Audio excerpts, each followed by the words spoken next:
Hey, good afternoon to all of our East Coasters, and good morning to all our friends out on the West Coast. Aftermarket Weekly. It's Carm Capriato. How you doing, everyone? We have had. It's been an incredible weekend. If you any of you have headed out to Vision 2022, and we're gonna have some discussion about that. Good to have you here. The Aftermarket's best kept secret to personal networking, where we talk business with my guest, and we actually get a chance to see the shop tour. I am with Sean Gilfillan How we from doing, Carm? Automotive Magic. Hello, Sean. Yeehaw. We're doing Hee good. haw. Hee haw. We have so much to talk about. Let's see a picture of your shop that we're going to get a tour of. It's a pretty nice place. It's the first time I'm seeing that. Really nice. How big is that? How many square? We're 6,000 square feet. Nice shop. Nice size shop. Hey, if you're with us with social media, please give us a like, check in with your city. Love to have you hang out with us. We can see any comments that you may make on social, so that's really cool. We're coming to you live from the Dorman OE Fix studio. So thankful to Dorman for providing this great venue each and every week for you. Dorman Products has become an incredible engine for innovation. They are constantly bringing new replacement parts to the automotive industry, and they routinely release tens of thousands of parts across all different categories. Now, why do they do all of this? To enable technicians the freedom to fix their customers' cars and trucks. To do this, Dorman has dedicated teams focused on different aspects of the vehicle to ensure that they are meeting the needs of the aftermarket. Although a lot of their parts are reverse engineering of original equipment, they also redesign and redefine solutions such as their loaded knuckles or programmable electronic power steering rack. Dorman has invested in these OE Fix innovations to help you save time, your customer money, and prevent vehicles from coming back to your shop. In certain cases, Dorman will manufacture aftermarket replacements so you aren't forced to go back to the OE. Hey, want to know more about Dorman? Visit dormanproducts.com/tour. Hey, Sean, how's business?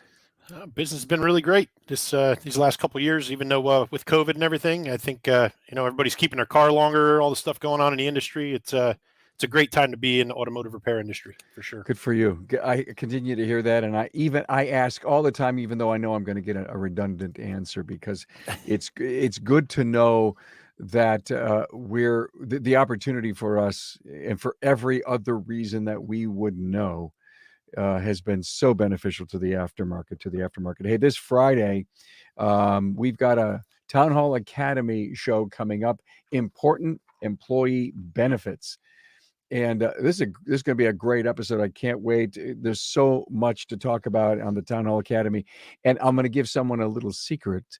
The following Friday, Sean's on the Town Hall Academy with me, and we're talking about strengths. And I just can't wait to get into that, Sean, because it was you who helped motivate me to do that. Hey, well, it's time to talk to my friend Sean. And there's some really cool side story stuff going on here. I met him for the first time at Vision 2022 just this past Thursday, Friday, Saturday. And we also went on Sunday, and there were some troubles getting out of Kansas City for a bunch that Yeah. went out on Sunday, I think, because of the weather.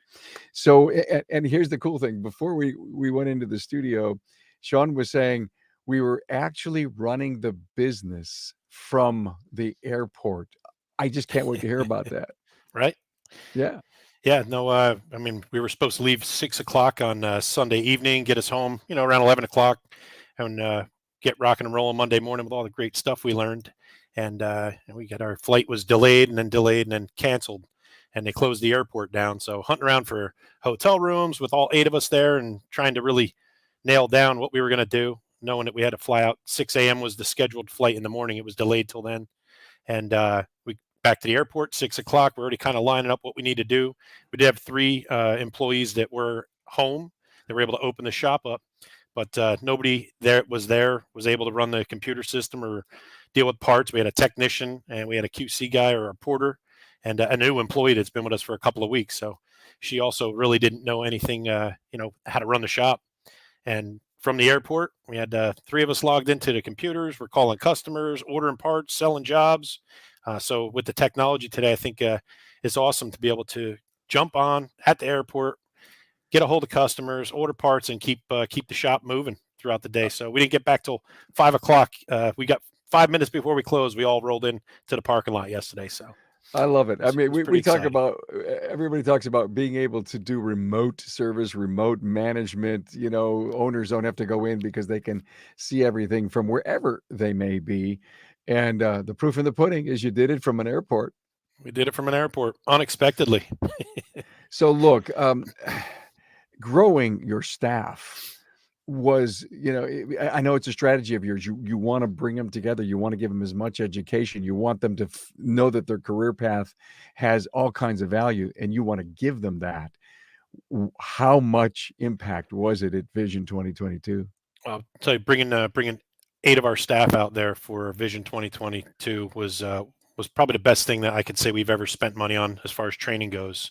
There was a wide variety of things. Our technicians were split up in a couple different classes and bought some new technology and tools while we were out there. Guys are really excited about what's coming down the industry here in the next few years, and they really got a ton out of it, as well as communication training for the front staff. And I think the best part was having everybody there. At the end of the day, we rented an Airbnb, so we were all staying in the same house. We got to cook together. We got to, have some cocktails together and celebrate and really just look at where we're headed, and the amount of collaboration and I think really pulling a team together that happened just from being out there was far more than I was expecting. And I've always been one that wanted to control the way things go in the business and my way, or I wouldn't say really my way or the highway, but let's do this, let's do that. Now we're getting a lot more, past couple of years, a lot more feedback and input from the employees, where this really put everybody on the same page. Some of the things that we've talked about and hearing it from somebody else other than me, and the importance of, just a simple follow-up call to a customer, or, how you deal with people over the counter, making sure everything's explained correctly, and all the little things that go into being one of those top 1% shops and striving to get there, really pulled us all together. It I was think amazing. one of the things that you said, which I know is so real, and not enough people understand that, is when someone else says the same thing you do, or they say it just slightly differently, but it has the same impact, Yeah. means so much to shore up your strategy, your teachings, your policies, your procedures. Was it, oh my God, I was in there, it was in the room, and this trainer goes off on this tangent about this and that. Wow, Sean's been on us for the last year on that. Yeah. I think he really means it. I think we better do it. Yeah. And even, hey, we do something like that. And there Yeah. are ideas to, even spruce it up Yeah, make it a better, bit. Yep. improve How do it. we make it better? It's not all about the training that you need to leave with and do something with. It's about how it all fits and the interaction of it. And if you go to training and you look at it so objectively, Sean, technical training is maybe one thing. Sometimes that's a little bit of an exact science. But when you go to the leadership training and the whole sales piece, it really helps shore up people if they let it come inside of them. They let it become. They don't never discount the training you're getting. Absorb it all. You'll never know when you're going to use it or implement it. Right. And it was when we were sitting in the airport, our one service advisor, Ben, he got some stuff out of his class, and he comes back over. He's like, "Hey, I used that communication technique we learned. I just sold a $2,100 job." I'm like, "Look at that, from the airport." From And he's the like, "And I got all the parts airport. ordered already too." So I was like, "Well, look at that. It's already paying back." I But, see. Actually, I'm not sure what to title this episode, but I think what we need to do is we sold job from the airport. right. That would really spike people's interest as to what is it that we're doing. So you said you bought a couple of new tools. Care to share? Yep. Technicians got one of them got the camera that you can remotely go down through a spark plug hole and turn the camera back towards you. We got a heat temperature gun, so you can check temperature on Sure, diagnosing things like sure. that. And we're getting one of those. I forget what was called. One of the ATS. We're going to pull the trigger on one of those as well. So Good when for we're out there. you. Good for So you. So, thank you again for sharing the fact that you took 8 people eight to people. Vision. Yep. I did a bunch of interviews. I can't wait to publish them about the shop owners telling us what their budget was, why they did this, and they do it year after year. And it is a trend because every time I met someone that I know, been on the show, or they came in and introduced myself, I said, "Who's all here?" And they say, "My God, I've got this staff, this amount of people." Sean, I have to tell you, and I know it's a tiny little number, it's only the ones that I was affected by, but there were at least 30 people that I saw that shut down and brought their team. It's Yeah. not only, one of the premier training events in the industry, it, like you said earlier, we broke bread, we chatted, we networked, we got close, we got tight, and that's what great culture building is, and you are big into that. Yeah. Big time. Big time. Hey, thanks for sharing. And I know we could go on for 2 hours to talk about the value of this, but we want to see, we You want know, to see, the we one want to thing see. I will Yeah, bring up is that I know you've talked about profit first on some of your episodes, and so other yeah, shop owners are digging sure. into that. That really is what had it possible for us to be able to set that money aside throughout the year last year for our training budget this year. So plan ahead for that training expenses, and it's not a. I look at it not as an expense, but as a, an asset that we purchased training for these guys. It's going to make each employee more valuable and feel more of a part of the team. So Well, great. I did interview Mike McCallowitz, the author, and I do want to do the research and tell everyone what the episode number is. But I want to talk about some new listens that are all happening with the show this week. Uh, we had a black. We walked away with 15, 16 great episodes from Vision, and as we continue to push the envelope, yes, Rob Merwin, can the independent aftermarket work with the OEs? Great coaches lab, very interesting coaches lab on turning around a struggling shop. Matt Fonslow inside the network with Nathan Bryant, and of course our newest show, Your Advertising Budget with Hunt Demarest. What else did we do this week? Maybe that's it. Let me see. What's next? What's next? Oh, our virtual shop tour. That's right. Our virtual shop tour. Now, I can't wait to, so everyone knows I never get a chance to see these until now. So I'm as excited and as curious as anyone. Sean, take us away. all right, so this is pulling into our front driveway, and we got a really big, about 2.5 acre lot, plenty of parking. It's basically the 4 doors. We have seven lifts inside. We'll get inside here in a minute. So I should walk into our shop. I guess I wasn't the best the video taker. Looks good to It's me. all good. There's our waiting room. Right, that Nice. countertop there is actually made of broken traffic lights from Detroit, which I thought was pretty cool. All those Yeah. little red chunks. That's what the customers come into. And we have So, Jody so sitting around the corner here. you She's have one person. You have one person at the counter. one person in the back counter. Yep, behind the wall there. So Ryan. This is the manager's office.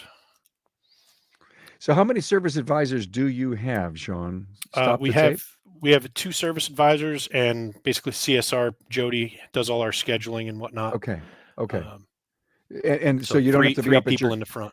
okay, you don't have to be at your counter. It's just kind of a one terminal thing, but they work behind. They They work work behind. behind the scenes. Yep. So Perfect. when we're dealing with a customer, we'll come up front and deal with them right at the counter there. And it's where Perfect. everything's set up. I don't know if you Now noticed this on is the way.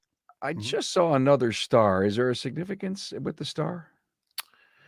No, one of my customers actually made that for us, and it was I'm patriotic, and that one's Okay. kind of painted up like the American flag Okay, there. cool. All right. Nice. Oh, look Our at that. key racks are all numbered, so by the last 2 numbers, the repair order, so you know where the keys are at all times. Nice waiting area. Yeah, it's a pretty comfortable spot. TV, coffee station. And we're going to walk, I believe, into our parts room. This is where the main service advisor sits. There's Ben. So this is where our inventory. That's Albert there. Our parts receiving and return area.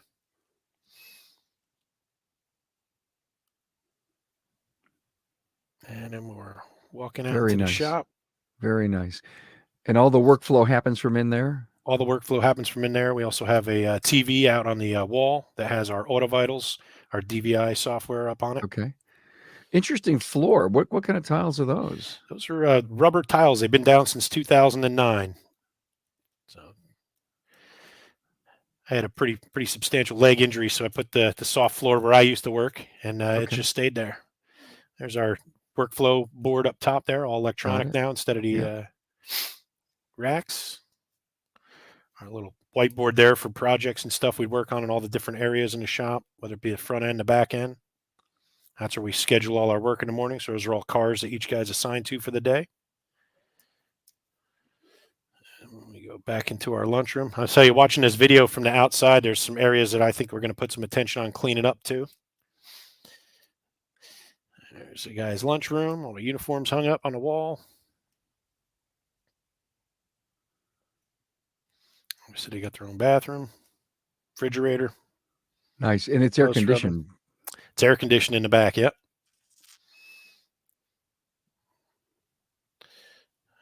And then out into the bays. So the carts. So those carts, when the parts are ready, they get the RO numbers labeled on it. So when the technician's ready for that job, they come over, grab the cart, wheel it out to the car, and it gives them the opportunity to work from pretty much any bay that that the car goes in. So the shop foreman builds that cart. We do that. The service advisors do that. So when Okay. the parts come in, they check them in, they pop them into the cart, and then technician can come over. We run everything by the repair order, keys, the ROs, the parts. So everything's attached to Okay. the number, and they know what they got. Man, you look busy. It's a cranking shop. And how many techs? We have 4 techs in the back. Actually, we just added a 5th one that we're going to be training up for the new spot. And when you say the new spot, The new is spot. there a new spot? There is a new spot. It's about 8 minutes away. We're going to focus more on scheduled maintenance, tires, brakes, and things like that. And any of the heavy diag or any of the big work's going to get sent up to this shop. So it's going to be it's not a satellite. It's an open to the public standalone shop. Yep, open to the public standalone shop. Okay, but you want to do the heavier diag work here. Correct. And engines and stuff is going to be more of a quick in and out. I think it's going to raise our level of traffic that comes through the door. It's on a really busy road, and we're going to team the two together. Scheduling and the point of sale software works for multi-shop, so we'll have Jody being able to answer the phone from one location and schedule everybody. And we did have a question from Scott Felser, great friend Sure. of mine here in town. Obviously, you must be using a cloud-based software. Yes, we are. Yeah. ProTractor and AutoVitals, both cloud-based. Okay. They're working very well for us. Integration with QuickBooks is flawless. So. And moving to your second store, Sean, was a long-range goal. Did this just happen? Did you start from scratch? Did you buy somebody? We actually bought a gentleman that was going out of business. So we acquired. We didn't really take his business over, but we bought the property. And we're starting fresh with a new name. It's called Magic Lube and Rubber, and we're gonna have a lot of fun with that place. I like that. Right, Magic Lube and Rubber, a very interesting name. And so you want this to be a fast production style shop? Fast production style shop that gets scheduled maintenance, all that profitable work, and then sending anything major up to the other stop. And will the customer have to come down here, or are you going to shuttle the vehicle? We can shuttle them. We got loaner cars. We do a little bit of everything. So whatever the customer needs is the way we're going to approach that. And the strategy behind the model change?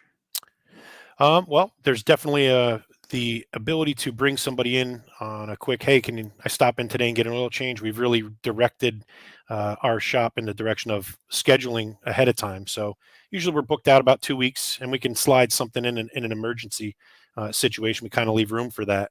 But in order to raise that capacity level and have that waiting clientele as well that needs that quick oil change, to be able to capture those people that are going to the quick lubes and not able to wait for an appointment to do an oil service at our current shop. So it's I think it's really going to free them up. We might even do some kind of like 2 here, 1 at the other shop. We're just kind of going to go into it and work it out as we go. But it's all about what the customer needs. Oh, yeah. We'll do brake, suspension, front end. We got a brand new Hunter alignment rack going in there. So we'll do alignments, tires. Yeah. All the simple stuff. Quick in and out. Do you do a lot of tires? Do you do a lot of tires at the current shop? We do quite a few. We're definitely going to be doing a lot more at the new place. Tires is it? Yes. Tires are the only thing I think are staying on any car. It doesn't matter if it's electric, hybrid, gas. Everybody's got to roll, right? No, there's the strategy to take to the bank, right? I love that. That's it.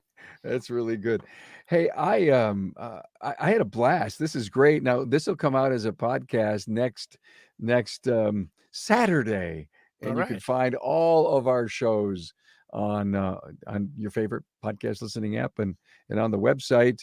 And next week, this next week, this Friday.